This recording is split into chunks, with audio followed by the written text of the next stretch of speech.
Jerez for day 2 of Formula One pre-season testing, a day hurriedly earmarked for a period of wet running, and not just because it rained. Pirelli added to the intermittent showers by watering the track. It hardly hampered activity, with teams still ploughing through systems checks and mechanical basics. McLaren in particular had catching up to do. Jenson Button was first on track, while Nico Rosberg was busiest. Sebastian Vettel had another frustrating day. A battery problem ended his stint after 8 laps. Mercedes and Ferrari-powered cars led the way in terms of times, and more significantly, lap totals. As well as Red Bull, other Renault engine teams struggled. Toro Rosso failed to make it out the garage.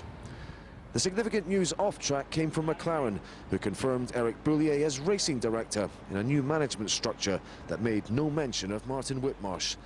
His time as team principal is clearly over, although there's been no official confirmation.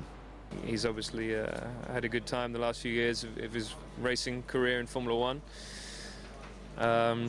He seems like a good character. I don't really know Eric that well.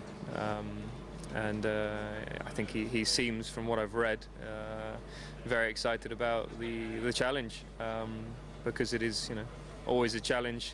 Formula One, you're racing against the best guys in the world, and you need to build the right foundations to go racing and to try and win. I think there's a few pieces that need to be added really before we are where we want to be. I think Ron's position is very exciting, that he's back in charge. He's a true racer and a lover of this sport, and he will choose the correct people to be in the correct roles. You had, I suppose, some catching up to do today. How good a job did you make of it? You always want to do more laps. This is really our first day of actual testing, of actual running. Anyway, yesterday was a no-show really. I think that we're getting a good understanding of things in terms of the car, the way that the engine is behaving, the turbo. Obviously it's very different to what we're used to. There's a lot of work needed, but it's all stuff that we can work on now. I mean, there's nothing that scares me with the car. There's a lot in terms of setup that we can do. It just takes time, and in terms of the way that the engine behaves as well, under braking, traction, those are areas that I think we're all going to have to work a lot in, but it's exciting because there's a lot we can play with, a lot we can adjust. The brake system is very complicated, so getting it right is tough, and today we've had a few moments where it's not worked quite right and you end up locking up and almost finding the gravel, so it's tricky. But it's enjoyable to drive. I have to be honest, it doesn't sound like anything I've driven before in terms of an F1 car. I love the roar of a V10 and a V8, but this is what we have, and I think as long as we have good racing, the fans will still love it, and I think that you're going to see some great racing this year. Your suspension system drew a few admiring comments. Maybe if you can't comment in detail about it, is it a good thing that McLaren seem to be coming up with these innovative ideas at a time like this? Yeah, for us, the main aim over the next, the main aim with this car initially was to have a car that's reliable and a good base, and no issues, nothing that's too complicated in terms of suspension and what have you. Last year we struggled a lot in winter testing with the car bouncing around, the aerodynamics not working correctly, and making the issues even bigger with the rear suspension. So I think a more straightforward approach is important for a base. These cars are going to develop so much over the next few months that you need a good base to build on, and I think we have a good base. The team did a great job, all of us together, or the whole team together. Not so much me, but anyways, because yesterday, went a bit wrong with Lewis having a shunt because of a technical problem, and then they flew the bits up during the night, fixed the bits during the night, so thanks to all of you who were up all night back in England, fixing our front wings and everything, and then bringing it back in the morning, and then getting it on the car, and then such a great day, just drove and drove and drove, and could do loads of laps. And that's what we need at the moment, because that's how you can really progress and get rid of the reliability problems and try to understand everything better. So it's been a very positive day. How well balanced does the car feel, and how different does it feel? Yeah, car feels okay. It doesn't feel too different. It's heavier, yeah. So it feels like last year in the race with a lot of fuel. Of course, there's less downforce, and the engine is a bit different. Yeah, that you have higher gears. So in the hairpin, you're going to be using third gear instead of first gear sometimes, like last year. You know, so all those things are a bit different. What is the key to translating this early momentum into maybe an early season advantage? I don't know. We just really have to push on getting the miles in. And trying to get rid of all the reliability problems to really get to the finish line in the first couple of races, and at the same time also trying to improve our actual speed. You know, with a day like today, we're on track. When you look around you and Red Bull not getting many laps in, Sebastian Vettel leaving the track early, does that give you some cause for optimism? Might he look a bit more ordinary this year? I don't know. I'm not looking at the others at the moment. I'm just looking at ourselves and trying to make the most of it. So I don't know what the others have been doing. Just to ask you about Michael, you carry the message on his car today. It's a month since the accident. How has that affected you, Nico? Well, it's really a message from us as a team, you know, to show that we're thinking about him, and not only him but his family and friends, and that we wish him to, you know, a good recovery, and all the best, of course. We got some laps, a bit of laps with the inters and a bit of laps with dries. Of course, we would have wanted more, but there's so much new things, and you know, there's little problems coming, and it's better always to solve the problem really well before you go out, and to understand each problem and fix it and then move on. But again, today we learned a lot, so that's the main thing. Jenson Button talked about good cooperation between the Mercedes teams and backing from Mercedes as a supplier. Have you been aware of that? Yeah.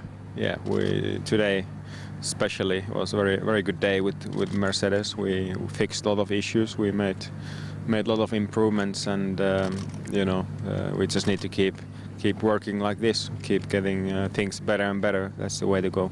Is it all about piling up the lap totals at this stage, or are you beginning to work on the finer points of the car?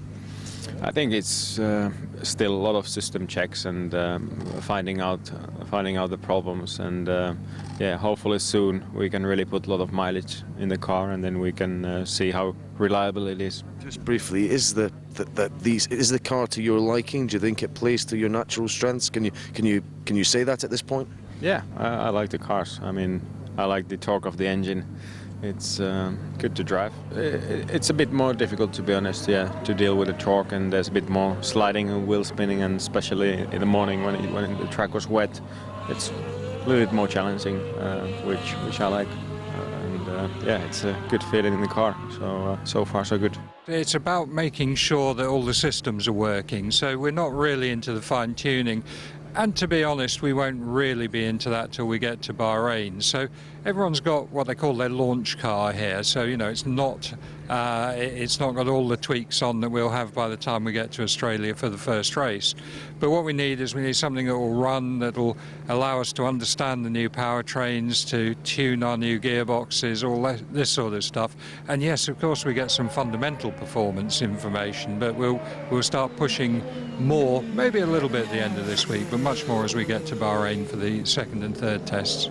How much of a headache would it have been if you weren't getting the mileage at this point? And is there any advantage at all in coming to the party a little bit late, as it were, and maybe learning from others' mistakes? Can you do that?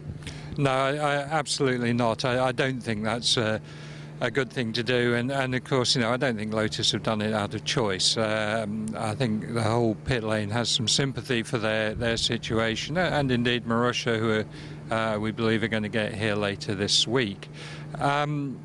Even, you know, with stable regulations and relatively simple engines as we had last year, I still think that the balance was that you got out and you did your running. Now, as I said, it's not necessarily with the car you're going to race, and you're trying to bring your upgrades along in parallel. But this year, with these really quite complex power units that we're using, absolutely we want to be out there, we want to be learning. There are lots of things surprising us as we go along, in spite of all our sort of homework we've done before coming here. So yeah, we want to be out there. Just briefly and finally, Pat, I mean, the noses have been a big talking point, and you mentioned Lotus. They have this twin tusk. They were insisting yesterday it's quite legal. Are you convinced of that? And what have you seen? What have you made of the other cars you've seen in that particular area? Anything? Are you still thinking you might change what you have on the front of your car? Well, I think, engineering rhinoplasty could be the subject of the year, couldn't it? As far as Lotus goes, yes, I think it's legal. Of course, Lotus have been hemorrhaging employees from all departments over the last few months, so I think all the teams sort of had a little bit of an idea of where they were going, so it wasn't a big surprise to us. There are some different interpretations. Will they really make that much difference in the end? I'm not sure, but certainly, we absolutely haven't finished work on the whole of the front end of the car. We will be looking for months to come at lots of fundamentals and perhaps more, a lot of nuances of the fundamentals that we eventually decide the direction we want to go in. How have you found Kimi on his return to Ferrari? Pretty much the same animal he always is, completely phlegmatic, and very difficult to get him overly excited. But he's just got in the car, pedalled it round the track, not put a foot wrong as is always the case, and is giving us feedback about what we need to do to make it better. And as always with Kimi, he doesn't talk a lot, but he's got incredibly soft hands, and he'll tell you very accurately what the car needs to do to go quicker. Oh, okay, interesting. So you've now got a clear idea in terms of now systems, in terms of the braking, acceleration, or setup. Is that what you're talking about? Systems is more our deal. The systems cause the car's balance to change as it goes around the lap. So he describes the balance, and then we modify the systems, or the front wing, or the roll bars, or whatever. But he's very, very clear about where the car needs to be changed. With the golden nugget, I suppose, as Kimi just over your shoulder asking if he's got anything else, commitments for the rest of the day, with the golden nugget, I suppose, making everything completely seamless. Is that where the performance is going to come? Making the ears come in and braking and everything just feel like completely seamless? Well, that's one part of what is many, many parts to be done before Melbourne. We've arrived at these precious winter tests in previous seasons, and it's been full. It's been how we're going to get it all done in time. On top of that, there is an awful lot of new functionality to get proven out, a lot of code to write, a lot of code to prove out, and that's just a very busy job. In addition to doing all the normal springs, roll bars, cooling, reliability stuff. But you're happy so far? Yes, it's been a good start. So in this scenic part of southern Spain, the teams are still very much in the foothills of their preparations. Although if this season is largely a battle of engine manufacturers, Renault have begun that on the back foot. Bye for now.